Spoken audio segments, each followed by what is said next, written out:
لیکن دلاور جاوید نے اسے جانے نہیں دیا، مزید کوئی نئی بات چھیڑ دی تھی۔ وہ ازلان کاظمی سے متاثر نظر آ رہا تھا۔ یوں بھی UK ہونے کے باوجود پاکستان کی بزنس کمیونٹی میں ازلان کافی فیمس تھا۔ وہ اکثر ریسرچ پروجیکٹس کا حصہ بنتا رہتا تھا اور آئے روز ہی اخبارات اس کی تعریف میں کالم شائع کرتے تھے۔ وہ کوئی انجان چہرہ نہیں تھا۔ ارے آپ رکیں، مجھے آپ کو کسی سے ملوانا ہے۔ دلاور جاوید نے اسے بیٹھنے کا اشارہ کیا۔ ازلان کاظمی نے جھنجھلاہٹ بھرے انداز میں مڑ کر دیکھا۔ لڑکی اب اپنی کرسی سے اٹھ رہی تھی۔ اسے دلاور جاوید پر غصہ آیا، مگر وہ لڑکی کہیں اور نہیں گئی، وہ انہی کی سمت آ رہی تھی۔ ازلان کاظمی کی دھڑکنیں بے اختیار تیز ہوئیں۔ جیب میں رکھا ہوا اس کا فون ایک دفعہ پھر بج رہا تھا۔ موبائل نکالا تو اسے ڈیڈ کے نمبر سے ایک میسج ریسیو ہوا تھا۔ تم میری کال ریسیو نہیں کر رہے ازلان، گھر واپس کیوں نہیں آنا چاہتے؟ انہوں نے مختصر سا سوال پوچھا تھا۔ ازلان نے اپنا سر جھٹکا۔ آپ کی اسی گنوار اور پینڈو بانجی کی وجہ سے، جسے آپ نے میرے ساتھ باندھ رکھا ہے۔ جب تک آپ مجھے طلاق کی اجازت نہیں دیں گے میں گھر نہیں آؤں گا۔ جیسے ہی میں نے گھر میں قدم رکھا، ڈائیورس پیپر میں اپنے ساتھ لاؤں گا، اس پر سائن کر دوں گا۔ بس یہی صورت ہے میری واپسی کی، اگر قبول ہے تو وہاں کہیے میں آج رات ہی واپس آ جاؤں گا۔ میسج مکمل کر کے اس نے بھیج دیا۔ موبائل ٹیبل پر رکھتے ہوئے اس نے سر اٹھایا۔ ایک مسکور کن خوشبو اس سے آ کر ٹکرائی تھی۔ وہ سحر زدہ سا ہونے لگا۔ سیاہ ساڑی میں لپٹی ہوئی وہ نازک سی لڑکی ان کے عین سامنے آ کر کھڑی ہو گئی تھی۔ ان سے ملیے ازلان کاظمی، اس لڑکی میں میری جان ہے، میرا بہت خاص رشتہ ہے اس کے ساتھ۔ دلاور جاوید نے انتہائی محبت سے اس کے گرد اپنا بازو پھیلایا۔ ازلان کاظمی کا دماغ بک سے اڑا۔ لڑکی کے چہرے پر کوئی مسکراہٹ نہیں تھی۔ اس نے سلام کرنے میں بھی کوئی کوشش نہیں کی تھی۔ اپنی لامبنی پلکوں کو جھپکا کر اس نے بس ہلکا سا سر کو خم دیا تھا۔ ازلان کے سامنے پڑا موبائل ایک دفعہ پھر روشن ہوا۔ اس نے سن پڑتے اعصاب کے ساتھ ایک نظر موبائل پر ڈالی۔ ڈیڈ کا میسج ریسیو ہوا تھا اور ساتھ ایک تصویر بھی تھی۔ ٹھیک ہے، تم طلاق دے دو، ویسے بھی آبرو واپس حویلی جا چکی ہے۔ یہ تمہاری وہ بیوی ہے جسے تم طلاق دینے کی بات کرتے ہو۔ ڈائیورس پیپر لیتے آنا، مجھے کوئی اعتراض نہیں، کسی سحر زدہ انسان کی طرح۔ ازلان کاظمی نے تصویر کھولی۔ کوئی پہاڑ سا تھا جو اس کے وجود پر ٹوٹا تھا۔ سادہ سی شلوار قمیض میں ملبوس ڈارک براؤن بالوں والی مسکراتی ہوئی وہ لڑکی کوئی اور نہیں تھی بلکہ وہی تھی جو اس کے سامنے کھڑی تھی۔ ازلان کاظمی نے بے یقینی سے سر اٹھایا۔ دونوں لڑکیوں میں کوئی فرق نہیں تھا، وہی چہرہ، وہی آنکھیں، وہی وجود۔ اس نے بے چینی سے تصویر کو زوم کیا۔ کیا ہو گیا ازلان صاحب؟ آپ کسی پریشانی کا شکار لگتے ہیں۔ دلاور جاوید نے اس کے کندھے پر ہاتھ رکھا۔ فون بے اختیار ازلان کے ہاتھ سے چھوٹ کر نیچے جا گرا۔ اس نے بے یقینی سے سامنے کھڑی لڑکی کو دیکھا جو اس کی بیوی تھی۔ اس کا کیا نام ہے؟ سرسراتے ہوئے اس کے لبوں سے بس اتنا نکلا تھا۔ دلاور جاوید ہلکا سا مسکرایا۔ اس کا حسن ہر کسی کو ایسا ہی کر دیتا ہے۔ ویسے اس کا نام آبرو ہے، آبرو علی شاہ۔ دلاور جاوید نے ازلان کاظمی کے کانوں میں سور پھونک دیا تھا۔ اس نے ایک دفعہ پھر آبرو کے کندھے پر اپنا ہاتھ پھیلا کر اسے خود سے قریب کیا۔ وہ جیسے جبرن مسکراتی تھی۔ ازلان کے اندر چھناکے سے کچھ ٹوٹا تھا۔ وہ خود کو روک نہیں پایا تھا۔ پوری قوت سے اس نے دلاور جاوید کو پیچھے دھکیلا۔ تمہاری جرأت کیسے ہوئی میری بیوی کو ہاتھ لگانے کی؟ وہ حلق کے بل دھاڑا تھا۔ حال میں یکدم سناٹا چھا گیا۔ اس کی آواز پر ہر کوئی اسے مڑ مڑ کر دیکھنے لگا تھا۔ دلاور جاوید لڑکھڑا کر 2 قدم پیچھے ہٹا۔ اس کے چہرے پر سبکی پھیل گئی تھی۔ یہ کیا تماشا ہے؟ کیسی بیوی؟ کون سی بیوی؟ آبرو، یہ شخص کیا کہہ رہا ہے؟ دلاور کو یہ سب برداشت نہیں ہوا تھا۔ اس نے ایک جھٹکے سے آبرو کا رخ اپنی جانب موڑا، مگر ازلان کی برداشت گویا جواب دے رہی تھی۔ اس نے آبرو کو بازو سے پکڑ کر اپنی سمت گھسیٹا تھا۔ ہاتھ مت لگاؤ میری بیوی کو، میں پہلے بھی کہہ چکا ہوں، وہ گرا کر بولا تھا۔ سیاہ ساڑی والی وہ لڑکی بالکل کسی پتھر کے مجسمے کی طرح ساکت تھی۔ ازلان کو اس کا لمس محسوس ہوا۔ وہ اس کی سمت پلٹا، مگر اس سے پہلے کہ وہ کچھ کہتا، اسی لڑکی نے زناٹے دار تھپڑ اس کے چہرے پر دے مارا تھا۔ سارے ہال پر یکدم خاموشی چھا گئی۔ لوگ مڑ مڑ کر اب یہ تماشا دیکھنے لگے تھے۔ کس حق سے آپ مجھے ہاتھ لگا رہے ہیں؟ دور ہٹے مجھ سے۔ آخر ہیں کون آپ؟ آبرو نے ایک جھٹکے سے اپنا بازو اس کی گرفت سے آزاد کروایا۔ اس کی بڑی بڑی سنہری آنکھوں میں آنسو چمک اٹھے تھے۔ وہ بے اختیار اپنے بازو کو مسل رہی تھی، جیسے اسے اذلان کاظمی کے لمس سے تکلیف پہنچی ہو۔ تم میری بیوی ہو آبرو، نکاح ہوا تھا ہمارا 3 سال پہلے۔ میں اذلان ہوں، اذلان کاظمی، کیا بھول گئی ہو؟ اذلان تیزی سے اس کے سامنے آ کر کھڑا ہوا تھا۔ وہ قد میں اس سے ذرا سا چھوٹی تھی۔ اذلان کی بات پر اس کے ساخت وجود میں جیسے دراڑ سی ابھر رہی تھی۔ وہ لڑکھڑا کر 2 قدم پیچھے ہٹی۔ میں کسی اذلان کاظمی کو نہیں جانتی، دور ہٹ جاؤ مجھ سے، اور آئندہ کبھی میرے پاس مت آنا، لڑکھڑاتے لہجے میں کہتی وہ ذرا سا پیچھے ہٹی تھی۔ شاید اس کا لمبا پلو ہیل کے نیچے آیا کہ وہ ہلکا سا لڑکھڑائی۔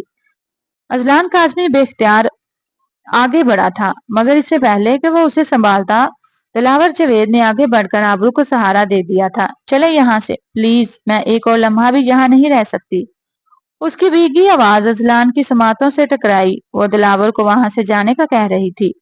اذلان کے دل پر گویا کسی نے پاؤں رکھ دیا۔ آخر یہ سب کیا چل رہا ہے؟ یہ میری بیوی ہے، تم میں میری بات کیوں نہیں سنتے؟ وہ ایک دفعہ پھر داڑا۔ دلاور جاوید نے مڑ کر ایک ملامتی نگاہ اس پر ڈالی۔ آس پاس لوگوں کا پورا مجمع جمع ہو چکا تھا۔ اذلان نے اپنی دونوں مٹھیاں بھینچ کر خود کو کچھ کہنے سے روکا۔ یہ اس کے دوست کی شادی تھی، وہ اپنے دوست کی شادی کو برباد نہیں کرنا چاہتا تھا۔ وہ پہلے ہی کافی تماشا کر چکا تھا۔ ایک جھٹکے سے اپنا موبائل ٹیبل سے اٹھاتے وہ پلٹا، مگر ساڑی والی وہ لڑکی گم ہو چکی تھی۔ دلاور اسے لے جا چکا تھا۔ لوگ تتر بتر ہونے لگے۔ تماشا ختم ہو چکا تھا۔ بے یقینی سے اذلان کاظمی نے موبائل پر نظر دوڑائی، سکرین کو زوم کیا۔ وہی چہرہ، وہی آنکھیں، وہی گال میں پڑتا ہوا ڈمپل، یہ وہی لڑکی تھی۔ یہ میں نے کیا کر دیا؟ میں نے اس وقت اس لڑکی کی تصویر کیوں نہیں دیکھی؟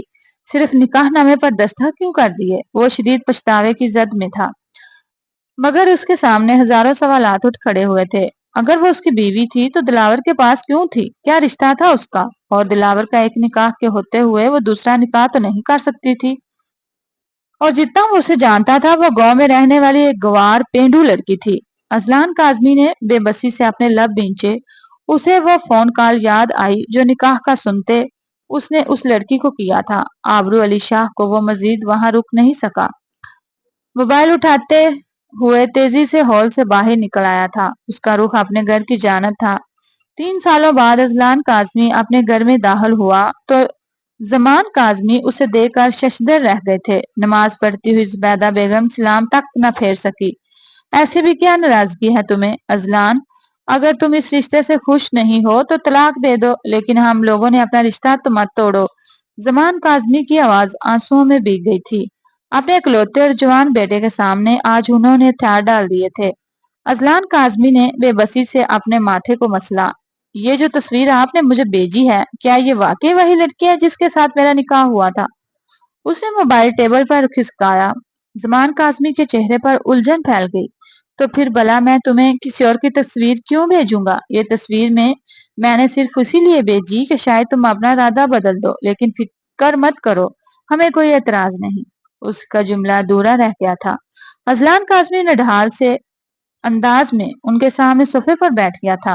ڈیڈ، میں آج اس لڑکی سے ملا ہوں، لیکن ایک بالکل ڈیفرنٹ حلیے میں۔ وہ کسی بزنس ٹائکون کے ساتھ تھی۔ اس وقت سے میرا خون کھول رہا ہے، وہ میرے نکاح میں ہے اور کیسے کسی اور مرد کے ساتھ؟ اس نے شدت ضبط سے اپنی مٹھیاں بھینچ لی۔ سنہری آنکھوں میں سرخی جھلکنے لگی تھی۔ ڈیڈ نے حیرت سے آگے بڑھ کر موبائل اٹھایا۔ ایسا کیسے ممکن ہے؟ آبرو اس وقت اپنی حویلی میں ہی موجود ہے۔ وہ یہاں شہر آتی تو مجھے پتا ہی ہوتا، میری بہن کی بیٹی ہے وہ۔ وہ حیران تھے۔ انہوں نے جیب سے فون نکال کر کال ملائی۔ چند لمحے وہ کسی سے بات کرتے رہے۔ دیکھا، تمہیں غلط فہمی ہوئی ہے، آبرو اپنی حویلی میں ہی موجود ہے، تم چاہو تو وہاں جا کر اس سے ایک دفعہ مل لو۔ ان کے انداز میں امین چھلک اٹھی تھی۔ بند مٹھی کو لبوں پر جمائے وہ چند لمحے انہیں دیکھتا رہا۔ زبیدہ بیگم اس کے آنے پر خوشی سے نہال ہو رہی تھی، مگر اذلان فی الحال یہاں رکنا نہیں چاہتا تھا۔ جو سوالات اس کے اندر اٹھ رہے تھے اسے ان کے جواب چاہیے تھے، تو اس نے آرام کرنے کی بھی زحمت نہیں کی، صرف اپنے کپڑے بدلے، سفید رنگ کا شلوار قمیض پہنا اور الٹے قدموں کاظمی پیلس سے باہر نکل گیا تھا۔ اس کا رخ اس کچی پکی سڑکوں والے گاؤں کی طرف تھا جس کی مٹی سے اسے وحشت ہوتی تھی، جہاں جڑے ہر رشتے سے اس کا دل گھبراتا تھا کیونکہ وہ جدید دنیا کو پسند کرنے والا ایک ایلیٹ کلاس مرد تھا۔ اسے یاد تھا 3 سال پہلے جب اس کا یوکے کا ویزا کنفرم ہو گیا تھا تو وہ کتنا زیادہ خوش تھا۔ پورے خاندان میں اس کی ذہانت اور وجاہت کے چرچے تھے، مگر وہ کسی کو گاز تک نہیں ڈالتا تھا۔ پہلے اسکول، کالج اور یونیورسٹی کا بہانہ بنا کر وہ ہمیشہ ہی خاندان کی ہر تقریب میں جانے سے کتراتا تھا، مگر اس روز جب وہ اپنا بیگ پیک کر رہا تھا، زبیدہ بیگم نے گویا اس کے سر پر بم پھوڑا۔ آج شام کو تمہارا نکاح ہے اذلان، تمہاری پھپھو کی بیٹی کے ساتھ۔ اماں کی آواز بڑی بجھی ہوئی تھی، وہ گویا کرنٹ کھا کر پلٹا۔ کیا مطلب ہے نکاح؟ آج رات کو میری فلائٹ ہے اماں جان۔ آپ فلائٹ اور نکاح کو ایک دوسرے کے ساتھ کنفیوز تو نہیں کر گئیں؟ اسے اپنی ماں کی سادگی پر حیرت ہوئی تھی۔ جب ہی مسکراتے ہوئے اس نے اپنی آخری شرط طے کر کے سوٹ کیس میں رکھی۔ زبیدہ بیگم نے گہری سانس لی۔ فلائٹ سے پہلے ہی تمہارا نکاح ہے، تمہارے ابا جان کا حکم ہے کہ تمہارا نکاح کر کے تمہیں یوکے بھیجا جائے گا، ورنہ تم باہر جا کر واپس نہیں آؤ گے۔ یوں بھی انہوں نے اپنی بہن کو زبان دے دی ہوئی ہے کئی سالوں سے۔ اذلان کاظمی کا دماغ بھگ سے اڑا۔ اس نے ایک جھٹکے سے مڑ کر ماں کو دیکھا۔ ان کا رنجیدہ چہرہ بتا رہا تھا وہ جھوٹ نہیں کہہ رہی تھی۔ وہ تیزی سے سیڑھیاں اترتا ہوا نیچے آیا جہاں زمان کاظمی واقعی فون پر رشتہ داروں کو مدعو کر رہا تھا۔ یہ کیا مذاق ہے ڈیڈ؟ کیسا مذاق؟ اور کس کے ساتھ؟ کون ہے وہ لڑکی جسے آپ نے میری شریک کے سفر کے لیے پسند کر لیا ہے؟ میں فی الحال ایسا کوئی تماشا نہیں چاہتا۔ وہ سخت لہجے میں تھا۔ زمان کاظمی نے ایک اچھتی ہوئی نگاہ اپنے خوبرو بیٹے پر ڈالی جس کی آزاد منش فطرت انہیں اکثر ڈرا دیا کرتی تھی۔ نکاح تو تمہیں کر کے ہی جانا ہوگا اذلان، ورنہ تم میرا مرا ہوا منہ دیکھو گے۔ میری بیوہ بہن سالوں سے اپنے سسرال والوں کا ظلم و ستم برداشت کر رہی ہے۔ میں نے اسے زبان دی تھی کہ اس کی بیٹی کو اپنی بہو بناؤں گا، اور اب وقت آ گیا ہے، وہ لوگ بس یہاں پہنچنے ہی والے ہیں۔ اذلان کاظمی کا سارا خون سمٹ کر اس کے سر میں جمع ہو گیا۔ اس نے دو ٹوک انکار کر دیا تھا، مگر اس کے انکار کے جواب میں زمان کاظمی نے واضح طور پر اسے ہر رشتہ ختم کرنے کی دھمکی دی تھی۔ ان کی زرد پڑتی رنگت دیکھ کر اذلان کاظمی کو کسی خطرے کا احساس ہوا تھا۔ وہ عرصہ دراز سے دل کے مریض تھے، جانتا تھا اگر ذرا بھی بات ان کی مرضی کے خلاف ہوئی تو انہیں دل کا دورہ پڑ جائے گا۔ اسے آبرو نامی اس لڑکی سے شدید نفرت محسوس ہوئی جس پر ہونے والے ظلم و ستم کی وجہ سے اسے یہ نکاح کرنا پڑ رہا تھا۔ ٹھیک ہے، میں کر لوں گا نکاح، لب بھینچ کر اس نے بے تاثر انداز میں کہا۔ گھر میں اکا دکا مہمان جمع ہو چکے تھے۔ وہ کسی کی بھی شکل دیکھے بغیر واپس اپنے کمرے میں چلا گیا۔ اس کا خون کھول رہا تھا۔ چند گھنٹوں بعد اس کی فلائٹ تھی۔ وہ خواب پورا ہونے جا رہا تھا جس کے اس نے ہمیشہ سے خواب دیکھا تھا۔ وہ بزنس کی ڈگری مکمل کر چکا تھا، صرف ایک اسپیشل کورس کے لیے یوکے جا رہا تھا، لیکن اب سب کچھ ختم ہوتا نظر آ رہا تھا۔ زبیدہ بیگم نے کمرے میں آ کر اسے مولوی کے آنے کی اطلاع دی تو وہ اسپاٹ انداز میں قدم اٹھاتا نیچے چلا آیا۔ سامنے صوفے پر سرخ رنگ کی گٹھری بنی اس لڑکی کو دیکھ کر اسے شدید نفرت محسوس ہوئی۔ اس نے لمبا سا گھونگھٹ نکال رکھا تھا، سرخ رنگ کے بڑکتے ہوئے کامدار لباس میں۔ وہ کیا تھی، کیسی تھی؟ اذلان کاظمی نے نظر اٹھا کے بھی اسے نہ دیکھا، بس اسپاٹ انداز میں اس نے ہر اس صفحے پر دستخط کر دیے جہاں جہاں مولوی نے اشارہ کیا۔ دستخط مکمل ہوتے ہی وہ پین پھینکتے اٹھ کھڑا ہوا۔ میں نے آپ سب کی خواہش پوری کر دی ہے، اب میں کیا کرتا ہوں اور کیا نہیں کوئی مجھ سے سوال نہیں کرے گا۔ اس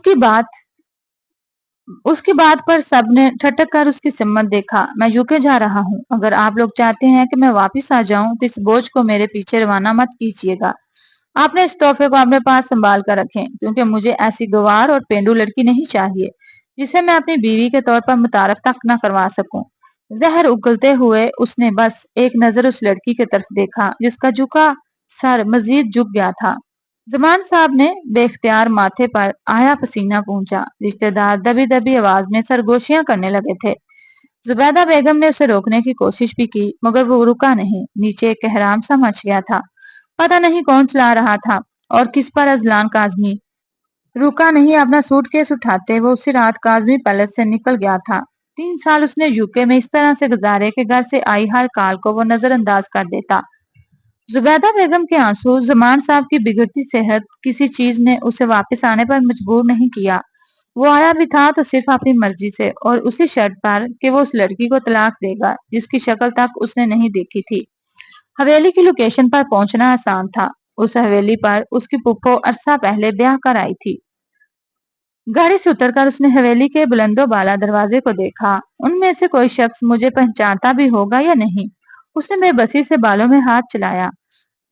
رات آدھی سے زیادہ گزر چکی تھی اور اس وقت حویلی کے اندر گہرا سناٹا چھایا ہوا تھا۔ اس سے پہلے کہ وہ دستک دیتا، کھٹک کی آواز کے ساتھ دروازہ کھلا۔ اندر آ جاؤ صاحب جی، چوکیدار نے اسے دیکھتے ہی پکارا۔ وہ حیران ہوتا ہوا اندر چلا آیا۔ آپ کے آنے کی اطلاع حویلی میں پہنچا دی گئی تھی، آپ اندر چلے جائیں۔ چوکیدار نے میکانیکی انداز میں اسے اندر جانے کا اشارہ کیا۔ وہ گاڑی کی چابی اسے دے کر خود اندر چلا گیا۔ پوری حویلی سناٹے میں ڈوبی ہوئی تھی، کوئی ذی روح نہیں جاگ رہا تھا۔ اسے تذبذب ہوا، اگر کوئی جاگ ہی نہیں رہا تو مجھے کمرہ کون دکھائے گا؟ اور ڈیڈ نے تو کہا تھا آرزو یہیں اسی حویلی میں ہی ہے۔ اس نے بے اختیار چاروں طرف نظریں گھمائیں۔ اس کے قدموں کی آہٹ تھی یا کیا؟ ایک طرف سے ایک ملازمہ نمودار ہوتی دکھائی دی۔ آپ کا کمرہ اس طرف ہے۔ ملازمہ کی آواز میں بھی کوئی تاثر نہیں تھا، مگر اذلان کو حیرت ہوئی۔ ان سب لوگوں کو تو مجھ سے نفرت ہونی چاہیے، لیکن میرے ڈیڈ کے کہنے پر بھی اتنی عزت دے رہے ہیں۔ مجھے ملازمہ نے اسے کمرے میں پہنچا دیا اور خود چلی گئی۔ صاف ستھرا سا کمرہ تھا، فرنیچر بھی قیمتی تھا۔ وہ نہا دھو کر فریش ہوا تو نیند ابھی کوسوں دور تھی۔ پتہ نہیں وہ کس کمرے میں ہوگی، مجھے اس سے ملنا ہے۔ اور وہ شدید بے قرار تھا۔ ملازمہ کھانا لے آئی تھی اور اب دروازے پر دستک دے رہی تھی۔ اندر آ جاؤ۔ وہ اٹھ بیٹھا، ہلکی سی آہٹ کے ساتھ دروازہ کھلا اور چوڑیوں کی چھنکار اندر آئی۔ اذلان نے حیرت سے سر اٹھایا اور اپنی جگہ پر جامد رہ گیا۔ آنے والی وہی تھی، اس کے سکون کی قاتل۔ اتنی گرمی میں بھی اس نے گلابی رنگ کا کامدار باری برکم سا جوڑا پہن رکھا تھا۔ دوپٹے سے ماتھے تک گھونگھٹ نکالا ہوا تھا، ہاتھوں میں بھر بھر چوڑیاں پہنی ہوئی تھی۔ اس نے ہاتھ میں کھانے کی ٹرے پکڑی ہوئی تھی۔ ہائے اللہ، پکڑ بھی لیں کھانے کی ٹرے، اب تو میرے ہاتھ بھی درد کرنے لگے ہیں۔ وہ بولی تو اس کے لہجے سے داتی پن چھلکا۔ اذلان کا دل ڈوبنے لگا۔ تم آبرو ہو نا میری؟ اس نے دانستہ جملہ ادھورا چھوڑ دیا۔ آبرو نے یک لخت ہاتھ سے اپنا گھونگھٹ پیچھے کیا۔ اس کا دمکتا ہوا چہرہ واضح ہو گیا۔ اذلان کی نگاہیں بے یقینی سے پھیلی۔ وہ دوپٹہ لبوں میں دبا کر ہنس رہی تھی۔ جی میں ہوں آپ کی وہ۔ اس کا انداز بالکل بھی ایسا نہ تھا جو دل پر اتر سکتا۔ اذلان کی نگاہوں میں وہ سیاہ ساڑی والی لڑکی گم گئی۔ شکل و صورت ایک تھی مگر انداز بالکل مختلف۔ وہ جیسے کھڑا تھا ویسے ہی واپس بیٹھ گیا۔ آپ کو کچھ ہوا ہے؟ کیا میں آپ کا سر دبا دوں؟ آبرو نے یک دم گھبرا کر اس کا ہاتھ تھام لیا تھا۔ اذلان کو بے حد برا لگا۔ اس نے ایک جھٹکے سے اپنا ہاتھ واپس کھینچا۔ تمہیں شرم نہیں آتی آدھی رات کو اس طرح میرے کمرے میں موجود ہو؟ کسی نے دیکھ لیا تو کیا سوچے گا؟ چلی جاؤ یہاں سے۔ اس کا لہجہ نہ چاہتے ہوئے بھی سخت ہو گیا تھا۔ اس کا دل بری طرح سے ٹوٹا تھا۔ آبرو نے حیرت سے پلکیں چپکائیں۔ برا کیوں لگے گا؟ آپ تو میرے وہ ہیں نا، ہمارا تو نکاح ہوا ہے جی، اور اب تو امی جی کہہ رہی تھی آپ کو عقل بھی آ گئی ہے۔ خالص دیہاتی لہجے میں اس کی معلومات میں اضافہ کر رہی تھی۔ اذلان شاہ نے لب بینچ کر خود کو کچھ کہنے سے روکا۔ عقل آ ہی نہیں گئی، عقل چلی گئی تھی جو میں یہاں چلا آیا۔ ایک چہرے کے کئی لوگ ہو سکتے ہیں دنیا میں، لیکن ایک ہی نام۔ اس نے بے بسی سے پیشانی رگڑی۔ وہ لڑکی جو اس کی دل میں اتر گئی تھی، اس کا نام بھی تو آبرو ہی لیا تھا دلاور نے۔ ایسا کیسے ممکن تھا؟ وہ ایک جھٹکے سے پھر سے اٹھا۔ تمہاری کوئی جڑواں بہن ہے کیا جو شہر میں رہتی ہے، بالکل تمہارے جیسے شکل و صورت والی؟ ایک خیال اس کے ذہن میں آیا۔ آبرو نے معصومیت سے پلکیں چپکائیں۔ نہیں جی، میں ایک ہی ہوں۔ میرے پیدا ہونے کے بعد ابا کا تو انتقال ہو گیا تھا، پھر اور بچے اماں کے ہاں کہاں سے ہوتے؟ وہ پھر سے دوپٹہ دانتوں میں دبا کر ہنسنے لگی۔ اذلان کی برداشت جواب دے گئی تھی۔ اس جیسے میچور شخص کو ایسا بےہودہ مذاق کہاں سے پسند آنا تھا؟ الٹا اسے سامنے کھڑی آبرو سے ہی وحشت ہونے لگی۔ تم پلیز چلی جاؤ، مجھے کچھ چاہیے ہوگا تو میں ملازمہ کو بلا لوں گا۔ خود پر ضبط کرتے اس نے دروازے کی طرف اشارہ کیا۔ آبرو نے ہاتھ کی انگلی کو ذرا سا دانتوں میں دبایا، جی بھر کے اسے دیکھا اور پھر ہنستی ہوئی کمرے سے باہر چلی گئی۔ اذلان چکراتے سر کو سنبھالتے واپس بیڈ پر بیٹھ گیا۔ اس سے بڑی غلطی ہو چکی تھی۔ یہ لڑکی وہ نہیں تھی، وہ تو کوئی اور تھی جو نہ جانے دلاور جاوید کی ساتھ کس رشتے میں منسلک تھی۔ اسے دلاور جاوید کا آبرو کے گرد اپنا بازو پھیلانا یاد آیا تو اس کا خون تک کھول اٹھا تھا۔ مجھے صبح ہوتے ہی یہاں سے نکلنا ہے۔ اس رشتے کو تو ختم ہو ہی جانا چاہیے۔ میں ایسی گوار لڑکی کے ساتھ نہیں رہ سکتا۔ کروٹ بدل کر وہ سونے کی کوشش کرنے لگا۔ ابھی اسے سوئے گھنٹہ دو ہی گزرے تھے جب کسی نے جھنجھوڑ کر اس کا کندھا ہلایا۔ اذلان بھائی اٹھ جائیں، صبح ہو گئی ہے، کسی نے بڑی اپنائیت سے پکارا تھا۔ یہ کسی لڑکے کی آواز تھی۔ وہ بمشکل آنکھیں مسلتا ہوا اٹھ کھڑا ہوا۔ کھڑکی کے پردے کسی نے سمیٹ کر ایک طرف کر دیے تھے اور پوری کھڑکی کھول دی تھی۔ نہ صرف کھڑکی بلکہ دروازہ بھی کھلا تھا اور باہر سے آتی چہل پہل کی آوازیں اور روشنی سے اندازہ ہو رہا تھا کہ صبح ہو چکی ہے۔ لیکن اتنی صبح تو وہ اٹھنے کا عادی ہی نہیں تھا۔ اذلان کاظمی نے موبائل پر وقت دیکھا۔ صبح کے 6:30 بج رہے تھے۔ یہ گاؤں ہے اذلان بھائی، یہاں پر اتنی جلدی ہی صبح ہو جاتی ہے۔ آپ کو تہمینہ چچی نے بلایا ہے۔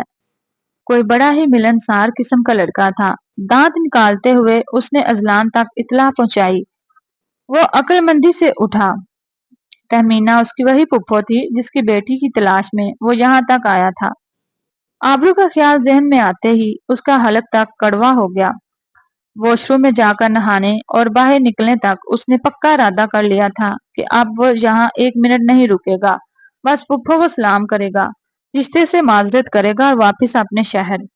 وہ تبریز نامی اسی لڑکے کے ساتھ باہر نکلا جو ٹھٹک کر رہ گیا۔ سامنے سے آتی آبرو آتی ہوئی دکھائی دی۔ رات کے بھڑکیلے لباس کے بجائے فی الحال اس نے سادہ شلوار قمیض پہن رکھا تھا۔ دوپٹہ دائیں کندھے سے گزار کر کمر پر گرہ لگا رکھی تھی۔ چہرے پر زمانے بھر کی الجھن تھی۔ اس کے ہاتھ میں کوئی بالٹی سی تھی۔ ڈیرے سے شکایت آئی ہے کہ آپ مکھن صحیح نہیں نکالتی، ذرا آج محنت زیادہ کرنا۔ لڑکے نے اسے آواز لگائی۔ جواباً اس نے جھنجھلا کر اپنا سر جھٹکا تھا۔ اذلان کا دل مزید برا ہوا۔ یہ لڑکی اپنے ہاتھوں سے دودھ میں سے مکھن بھی نکالتی ہے۔ وہ خاموشی سے قدم آگے بڑھا گیا۔ تبریز نامی لڑکا اسے کمرے میں بٹھا کر چلا گیا جہاں ایک بوڑھا سا آدمی کشمگی نگاہوں سے اذلان کو گھورنے لگا تھا۔ تو تم ہو وہی تہمینہ کے بانجے جس کے ساتھ بڑے کروفر کے ساتھ نکاح کیا تھا؟ اس نے آبرو کا پھر منہ کی کھائی ہے۔ اس نے اتنے بڑے پڑے سسرال کے ہوتے ہوئے بھی نہ جانے اس عورت کو اپنا میکا ہی ہمیشہ کیوں یاد آ جاتا ہے۔ وہ غلام عباس تھے، تہمینہ پھپھو کے سسر۔ اذلان کاظمی نے صبر کا کڑوا گھونٹ بھرا۔ وہ یہاں کسی قسم کی خاندانی سیاست میں انوالو ہونے نہیں آیا تھا۔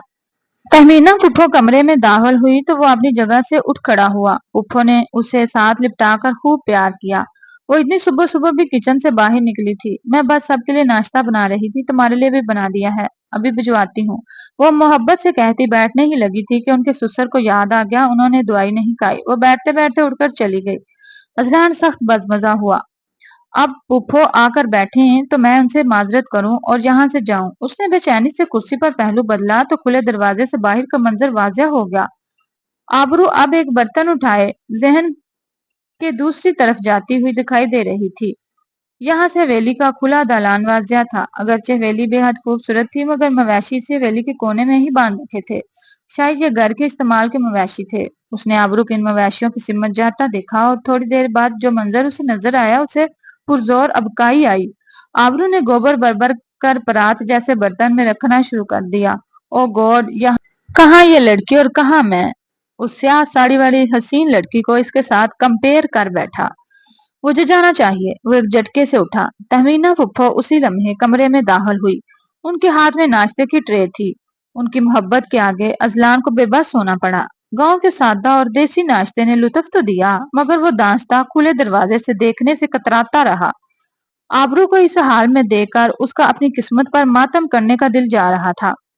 کمرے میں کوئی داخل ہوا۔ وہ کوئی درمیانی عمر کا مرد تھا۔ آتے ہی اس نے ایک شرٹ تہمینہ پھپھو کی جانب اچھالی۔ کتنی بار کہا ہے میرے کپڑے الگ دھویا کرو، پھر کسی دوسرے کپڑے کا رنگ لگا دیا ہے تمہیں، اور تمہاری بیٹی کو کبھی کوئی عقل نہیں آئے گی بھی نہیں۔ سالوں سے تم لوگوں کو پال پال کر صرف اپنے بوجھ میں اضافہ ہی کیا ہے۔ آنے والے شخص کے انداز پر اذلان نے بمشکل خود پر ضبط کیا۔ تہمینہ پھپھو شرمندگی سے اٹھ گئی تھی۔ رمضان بھائی میں ابھی دھو کر لے آتی ہوں۔ انہوں نے شرٹ اٹھا لی۔ جتنی دیر اذلان وہاں بیٹھا رہا اسے اندازہ ہو گیا تھا کہ تہمینہ پھپھو کے ساتھ وہاں جانوروں سے بدتر سلوک تھا۔ اسے افسوس ہونے لگا، شاید یہ سب اسی وجہ سے تھا کہ تہمینہ پھپھو کے شوہر کا عرصہ ہوا انتقال ہو چکا تھا۔ اور ان کی بس ایک ہی اولاد تھی، آبرو۔ وہ چونکا اور تب ہی اس نے غور کیا، سوائے تہمینہ پھپھو اور آبرو کے اس حویلی میں اور کوئی کام کرتا ہوا نظر نہیں آ رہا تھا۔ ملازمین موجود تھے، مگر گھر کے تمام افراد یا تو سو رہے تھے یا پھر کالج، اسکول اور یونیورسٹی کے لیے تیار ہو رہے تھے۔ اس نے چائے کا کپ واپس ٹیبل پر رکھا اور اٹھ کھڑا ہوا۔ بس اتنا ہی کافی ہے، اس سے زیادہ میں سوشل ورک نہیں کر سکتا۔ ہمدردی الگ بات ہے، میں اسی لڑکی کے ساتھ اپنا نکاح جیسا رشتہ کیسے قائم رکھ سکتا ہوں؟ وہ تہمینہ پھپھو کے سسر کو سلام کر کے کمرے سے باہر نکل آیا۔ آبرو گوبر کے آپلے بنا کر دیواروں پر لگا چکی تھی۔ اسے دیکھتے ہی آبرو نے ماتھے تک ہاتھ لے جا کر اسے سلام کیا اور انہی لتھڑے ہاتھوں سے اپنا دوپٹہ لبوں میں دبا کر کھلکھلا کر ہنستی جاگتی ہوئی اندر چلی گئی۔ اذلان نے ضبط کرتے ہوئے چہرے نے دوسری طرف کر لیا۔ وہ وہاں سے چلا جانا چاہتا تھا، مگر پھپھو نے اتنی محبت سے اسے روکا کہ وہ انکار ہی نہ کر سکا۔ تبریز، عمر اور شبان نامی آبرو کے سارے کزن اذلان سے بڑے متاثر دکھائی دے رہے تھے کہ وہ UK سے پڑھ کے آیا ہے اور اب اپنا کاروبار شروع کرنے کا ارادہ رکھتا تھا۔ میں بس آج رات تک ہی رکوں گا، کل صبح میں واپس چلا جاؤں گا۔ پھپھو، اس نے یاد دہانی کروائی۔ پھپھو مان گئی۔ وہ خود بھی یہ چاہتا تھا کہ کم سے کم اسے اتنا وقت مل جائے کہ وہ طریقے سے اس رشتے سے معذرت کر سکے، مگر اسے نہیں پتا تھا کہ یہاں رک کر اس نے زندگی کی سب سے بڑی غلطی کر ڈالی ہے۔ وہ حویلی میں رک تو گیا، لیکن اس نے اپنے طور پر چھان بین کرنا شروع کر دی۔ شام تک وہ مکمل طور پر مایوس ہو گیا تھا۔ آبرو وہ لڑکی نہیں تھی جسے اس نے فنکشن میں دیکھا تھا۔ آبرو تو حویلی کے کاموں میں دن رات مصروف رہنے والی لڑکی تھی، جس نے رو دھو کر انٹر تک تعلیم حاصل کی تھی، گریجویشن میں داخلہ لیا تھا، لیکن پھر ادھورا چھوڑ دیا۔ اب وہ اذلان کاظمی کے نکاح میں بیٹھی اپنی رخصتی کے منتظر تھی۔ وہ کھل کر رہ گیا، جلدی میں تمہارا یہ انتظار ختم کر دوں گا محترمہ آبرو۔ بیگ تو وہ لایا نہیں تھا، پیکنگ کیا کرنی تھی؟ بس یوں ہی اپنے کمرے میں لیٹ کر وقت گزارنے کا انتظار کرتا رہا۔ سپہر شام میں ڈل رہی تھی کہ اس کے کمرے کا دروازہ کھول کر تبریز اندر داخل ہوا۔ اس کے چہرے پر بڑا جوش و خروش پھیلا ہوا تھا۔ اذلان بھائی، آپ پہلی دفعہ گاؤں آئے ہیں اور آپ آبرو کے کزن بھی ہیں، آئے ہم آپ کو اپنا گاؤں گھماتے ہیں۔ اس نے اتنی چاہت سے کہا کہ اذلان انکار نہ کر سکا۔ بیزار ہونے کے باوجود وہ اٹھ کھڑا ہوا۔ تبریز، عمر، شبان نامی اپنے کزنوں کو بھی ساتھ لے آیا تھا۔ وہ تینوں 20 اور 22 سال کی درمیانی عمر کے تھے۔ اذلان خاموشی سے ان کے ساتھ گھومتا رہا۔ وہ کبھی اسے کھیت دکھانے لے جاتے تو کبھی ٹیوبویل۔ جب شام کا اندھیرا پھیلنے لگا تو تبریز نے اذلان کے کندھے پر ہاتھ لگا۔ اذلان بھائی، اگر آپ ڈرتے نہیں ہو تو ہم آپ کو بھوتوں والا ایک گھر دکھانا چاہتے ہیں۔ یہاں گاؤں میں ہی ایک چھوٹا سا جنگل ہے، اس میں ہے۔ ساتھ ہی وہ کہکا مار کے ہنسا۔ ویسے شہری بابو ڈرتے بڑا ہے۔ اذلان کو بےعزتی سی محسوس ہوئی۔ مجھے کسی بھوتوں والے بنگلے سے ڈر نہیں لگتا۔ دکھاؤ جو کچھ دکھانا ہے، پھر مجھے واپس بھی جانا ہے۔ وہ جی بھر کر اکتا چکا تھا۔ تبریز کے لیے اتنا اشارہ کافی تھا۔ وہ اسے لیے مختلف جگہوں سے گزرتے اس جنگل تک چلے آئے تھے۔ گھنے درختوں میں گرا ہوا جنگل چھوٹا سا تھا۔ جب تک وہ وہاں پہنچے شام کا نیلگوں پن ختم ہونے والا تھا۔ درختوں کے بیچ میں ایک پرانا سا مکان بنا ہوا تھا، جیسے کسی وقت میں سٹوریج ہاؤس کے طور پر استعمال کیا جاتا ہو۔ عمر نے دروازہ کھولا تو سب سے پہلے اذلان ہی اندر داخل ہوا۔ اندر دھول مٹی تھی، گھر کا فرش لکڑی کا تھا۔ وہ چند قدم چل کر درمیان میں کھڑا ہوا۔ اس میں ایسا کوئی کیا خاص بات ہے جو تم لوگ مجھے ڈرا رہے تھے؟ اس کا جملہ ابھی ادھورا ہی تھا، تڑاہ کی آواز کے ساتھ فرش پر بچھی ہوئی لکڑیاں ٹوٹی اور وہ دڑام سے نیچے کئی فٹ گہرے گڑھے میں جا گرا تھا۔ اس کے گرتے ہی شبان، عمر اور تبریز کے لبوں سے ایک چھٹ پاڑ کہکا گونجا تھا۔ کیا حشر کیا ہم نے تیرے ساتھ؟ شہری بابو بڑا ڈاکہ ڈال رہا تھا ہمارے بڑے لالا پر۔ جو اس کی چیز کی طرف آنکھ اٹھا کر دیکھیں ہم اسے بخشتے ہی نہیں ہیں۔ تبریز نے گڑھے میں جھانک کر کہا تھا۔ جہاں اذلان ٹوٹی ہوئی لکڑی اور مٹی کے ڈھیر پر سے اٹھنے کی کوشش کر رہا تھا۔ وہ جم سے ٹرینڈ شدہ جسامت کا مالک تھا، اس لیے اسے گہری چوٹ نہیں آئی تھی، ورنہ یہ گڑھا اس قدر گہرا تھا کہ اس کی ایک آدھ ہڈی تو ٹوٹ ہی سکتی تھی۔ لب بھینچ کر اس نے سر اٹھا کر دیکھا۔ تینوں لڑکوں کے چہرے پر شیطانی مسکراہٹ بکھری ہوئی تھی۔ یہ کیا تماشا ہے اور کس لالا کی بات کر رہے ہو؟ جھوٹے مکار ہو تم سب کے سب۔ وہ دانت پیس کر بولا تھا۔ لڑکوں کا کہکا ایک دفعہ پھر گونجا۔ وہ پیچھے ہٹنے لگے تھے۔ اب پڑے رہو اس گڑھے میں شہری بابو، سب یہی سمجھیں گے کہ تم شہر واپس چلے گئے، یہاں کوئی تمہاری مدد کو نہیں آنے والا۔ اذلان کی پہلی دفعہ رونگٹے کھڑے ہوئے۔ بے اختیار ہی اس نے جائزہ لیا، گڑھا بے حد گہرا تھا۔ وہاں اس کے ساتھ ٹوٹ کر نیچے پڑی ہوئی چند لکڑیاں تھی، مگر وہ اس کے ساتھ کس کام کی تھی؟ اس نے چند ایک بار گڑھے کی دیواروں سے چڑھ کر اوپر آنے کی کوشش کی، مگر وہ بربری مٹی کی تھی۔ جہاں وہ ہاتھ ڈالتا مٹی جڑ کر نیچے جا پڑتی۔ لڑکے دروازے کو تالا لگا کر جا چکے تھے۔ ان کی آوازیں کچھ دیر آتی رہیں اور پھر چاروں طرف سناٹا چھا گیا۔ ہیبت ناک تاریکی چاروں طرف پھیلی تو اذلان کو کچھ بھی دکھائی دینا بند ہو گیا۔ اب اسے سچ مچ پہلی دفعہ فکر ہوئی تھی اور اپنے آپ پر غصہ بھی آیا۔ سالوں سے جم میں ٹریننگ کر رہا ہوں، کیا فائدہ ہے ایسے مسلز کا؟ میں خود کی جان بھی نہیں بچا پا رہا۔ آخر میں یہاں آیا ہی کیوں؟ اس نے بیزاری سے گڑھے کی دیوار پر ٹھوکر رسید کی۔ نہ تو وہ بزدل تھا اور نہ ہی کم ہمت۔ اس نے کوشش جاری رکھی، مگر ہر بار وہ واپس گڑھے میں جا گرتا، یہاں تک کہ اس کی حالت شدید خستہ ہو گئی۔ مسلسل گرنے کے باعث اس کی پسلیاں اور ٹانگوں میں شدید درد ہونے لگا تھا۔ نہ جانے کتنے گھنٹے گزر چکے تھے، اب اسے شدید پیاس بھی محسوس ہو رہی تھی۔ اذلان کو پہلی دفعہ بے بسی محسوس ہوئی۔ سیاہ ساڑی والی اس لڑکی کا عکس اذلان شاہ کی نگاہوں میں گھوما تو اس نے سختی سے اپنا سر جھٹکا۔ وہ نڈھال ہو چکا تھا، گڑھے کے فرش پر لیٹے وہ بس اندھیرے میں گور گور کر دیکھ رہا تھا، اپنی آنکھیں کھلی رکھنے کی کوشش کر رہا تھا، جب اسے عجیب سی آواز سنائی دی۔ بے اختیار اٹھ بیٹھا، یوں لگا تھا جیسے کسی نے دروازے کے تالے پر کوئی زوردار چیز رسید کی ہو۔ اس نے یکدم زور سے پکارا، کوئی ہے؟ میں یہاں موجود گڑھے میں قید ہوں، پلیز اندر آؤ۔ اس نے پوری قوت سے آواز لگائی تھی، جواباً کوئی نہ بولا۔ ہاں البتہ تالے پر ضرب لگنے کی آواز میں اضافہ ہوتا گیا۔ دوسری بار پھر آواز آئی۔ اذلان ٹوٹتے جسم کے ساتھ اٹھ کھڑا ہوا۔ اسے ٹارچ کی روشنی کمرے میں پھیلتی ہوئی دکھائی دی۔ پھر کسی نے گڑھے میں جھانکا۔ ٹارچ کی مدھم سی روشنی میں جو کچھ اذلان کو نظر آیا، اس کی سانسیں تھم چکی تھیں۔ وہ آبرو تھی۔ ٹارچ اسی کے ہاتھ میں تھی۔ چند لمحے تک اذلان کو دیکھنے کے بعد وہ خاموشی سے پلٹ گئی۔ وہ ایک لفظ بھی نہ کہہ سکا۔ وہ اپنا دوپٹہ اتار رہی تھی۔ دوپٹے کو درمیان سے پھاڑ کے اس نے آپس میں گرہ لگائی۔ وہ ایک لمبی سی رسی بن گئی تھی۔ اس رسی کو اس نے اذلان کی سمت اچھالا۔ وہ ساکت کھڑا تھا۔ اس لڑکی سے اسے نفرت تھی۔ آج وہی اس کی مدد کرنے کے لیے آئی تھی، لیکن کیوں؟ لب بھینچ کر خود پر قابو پاتے اس نے رسی کو تھام لیا۔ آبرو نے رسی کا دوسرا سرا کھینچ کھانچ کر دروازے کے ساتھ باندھ دیا۔ اذلان کاظمی کو بس معمولی سا سہارا چاہیے تھا، وہ اسے مل گیا تھا۔ وہ چند لمحوں کے بعد گڑھے سے باہر نکل آیا تھا۔ وہ اس کے سامنے بالکل سامنے کھڑی تھی، دوپٹے سے بے نیاز، اپنی بڑی بڑی سنہری آنکھوں سے اذلان کی طرف دیکھتی۔ وہ بالکل خاموش تھی۔ تھینک یو آبرو، تمہارے وہ خبیث کزنوں نے مجھے دھوکے سے یہاں پر پھینکا، ورنہ میں اس کا جملہ ادھورا رہ گیا تھا۔ وہ ایک جھٹکے سے پلٹی۔ تھینک یو کہنے کی کوئی ضرورت نہیں ہے، ہم مہمانوں کی قدر کرتے ہیں، اور جتنے وہ لوگ چلاک ہیں، مجھے پتا تھا آپ کے ساتھ کچھ کیا ہوگا۔ وہ اپنے دوپٹے کی گرہ کھول رہی تھی۔ اذلان ساکت رہ گیا۔ یہ لہجہ، یہ آواز وہ نہیں تھی جو اس نے حویلی میں آنے کے بعد سنی تھی، بلکہ یہ انداز تو اس لڑکی کا تھا، اسی سیاہ ساڑی والی لڑکی کا۔ اس نے بے اختیار آبرو کی کلائی سے پکڑ کر اسے اپنی طرف کھینچا تھا۔ دوبارہ بولو، وہی بات جو تم نے ابھی کی، یا کوئی اور بات؟ کچھ تو بولو۔ وہ پاگل ہو پڑنے کے قریب تھا۔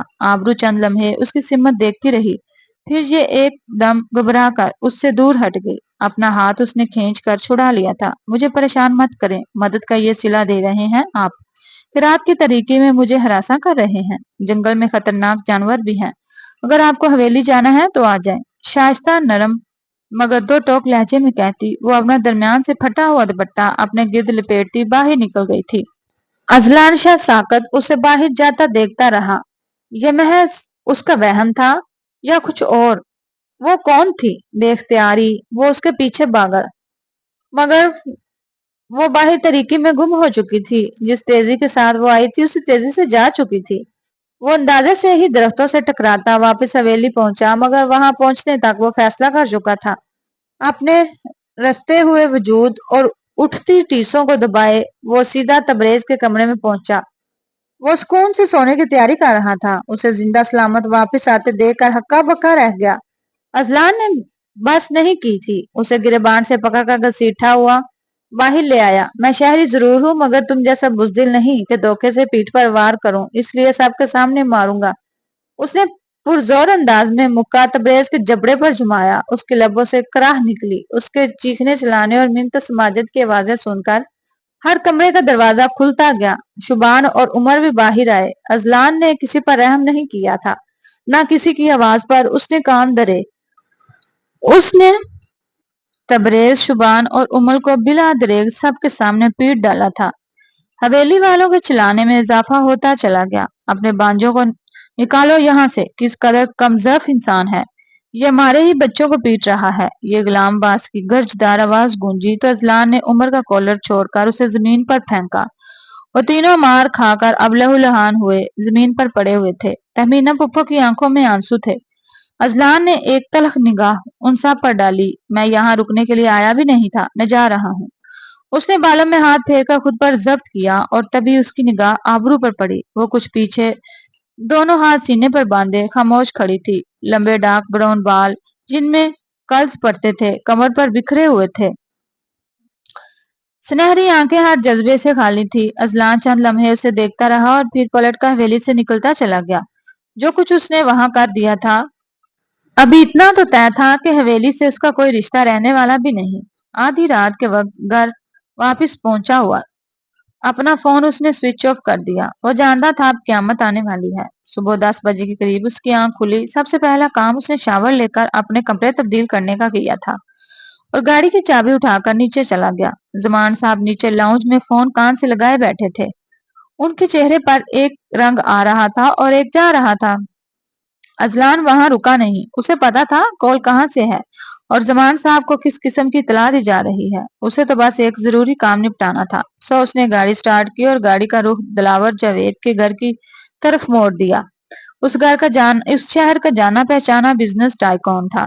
سو وہ کہاں رہتا تھا؟ اذلان کاظمی سے یہ بات چھپی نہیں رہ سکتی تھی، کیونکہ خود اذلان کا تعلق جس فیملی سے تھا جو شہر کے چند رئیس ترین افراد میں شمار ہوتے تھے۔ گاڑی دلاور کے گھر کے سامنے روکتے اس نے انتظار نہیں کیا۔ بغیر گارڈز کو اطلاع دیے وہ سیدھا اندر داخل ہوتا چلا گیا۔ کہاں ہے تمہارا صاحب؟ لاؤنج میں سے ایک ملازم نظر آیا جو چائے کی پیالی لے کر اوپر کمرے کی سمت جا رہا تھا۔ سیاہ رنگ کے پینٹ اور سفید ٹی شرٹ میں ملبوس اذلان کاظمی کو یوں خطرناک تیوروں کے ساتھ اپنے گھر میں آتے دیکھ کر ملازم کے تو حواس اٹھ گئے۔ بے اختیار اس نے سیڑھیوں سے اوپر دیکھا اور اذلان کا جواب مل گیا۔ وہ دو سیڑھیاں ایک ساتھ عبور کرتا سیدھا دلاور جاوید کے کمرے میں جا پہنچا تھا۔ وہ لیپ ٹاپ سامنے کھولے کھڑا ہوا کوئی کام کر رہا تھا۔ آہٹ پر اس نے دروازے کی سمت دیکھا۔ اپنے گھر میں اذلان کو دیکھ کر نہ وہ چونکا نہ پریشان ہوا، بلکہ اس کے لبوں پر بڑی بھرپور مسکراہٹ بکھر گئی تھی۔ بڑے ڈھیٹ ہو تم، کیسے نکل آئے وہاں سے؟ سچ سچ بتانا، میں نے تو تمہیں مارنے کا پورا بندوبست کر دیا تھا۔